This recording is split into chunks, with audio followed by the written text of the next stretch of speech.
রাজধানীর শেওড়াপাড়ায় স্ত্রী কেয়াকে শ্বাসরোধ করে হত্যার অভিযোগ উঠেছে স্বামী সিফাতের বিরুদ্ধে। বুধবার রাতে এই ঘটনা ঘটে। তাদের ঘরে 4 সন্তান রয়েছে। কেয়ার বাবা মা জানিয়েছে এটা আত্মহত্যা নয়, সিফাত কেয়াকে হত্যা করেছে। পুলিশের ধারণা এটি আত্মহত্যা নয়।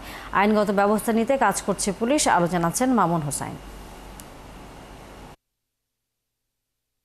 কেয়া ও সিফাত দম্পতি থাকেন মিরপুরে। তাদের ঘরে রয়েছে 4 সন্তান। বুধবার দিবাগত রাতে সিফাত ফোন করে শ্বশুর শাশুড়িকে জানায় কেয়া মারা গেছে। এরপর কেয়ার বাবা মা প্রথমে বিআরবি ও পরে ঢাকা মেডিকেলে গিয়ে দেখে কেয়ার নিথর দেহ। কেয়ার বাবা মা বলছে সিফাত মাঝে মাঝেই তার মেয়েকে শারীরিকভাবে নির্যাতন করত। সিফাতই তার মেয়েকে হত্যা করেছে, কেয়া আত্মহত্যা করেনি। কালার এক্সপার্ট, জর্জ স্যাপ এবং মাইল্ড অন হ্যান্ডস টেকনোলজি সমৃদ্ধ অরিক্স ক্রিস্টাল ওয়াশ আপনার লন্ড্রি এক্সপার্ট।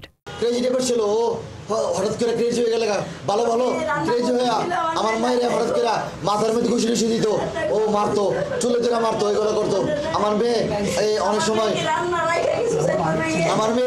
সময় বলছে, বলার চেষ্টা করছে। একবার আমার মেয়ে বলছে এই বাসা ছেড়ে যাবো গা। আমি বলছি মা রে, তোমার 4টে সন্তান হয়ে গেছে গা, মানায় নিয়ে চলার চেষ্টা করো। এরপর ওই পোলাটা বুঝেছি, বাবা তোমার সংসারটা মানায় নেওয়ার চেষ্টা করো। কি হয়েছে, তুমি কেয়ারে কোনো কিছু মারধর কিনলে করো, কি সমস্যা? কিন্তু শেষ পর্যন্ত আমার মেয়েটার জীবনের তোর মারে ফেলেবো। এটা কোনো কথা হইলো ভাই? এটা কোনো কথা হইলো? সিফাতের বোন দীপার হাজবেন্ড মাহবুজ, এরা এই সিফাতরে নিয়ে পলায় গেছে।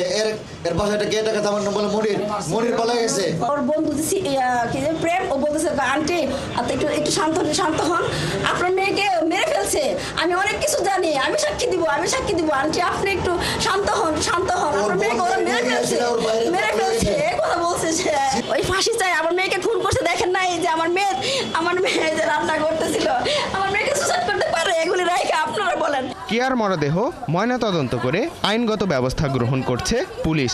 পুলিশও জানিয়েছে এটা প্রাথমিকভাবে হত্যা বলেই মনে হচ্ছে। মামুন হোসাইন, ৭১, ঢাকা।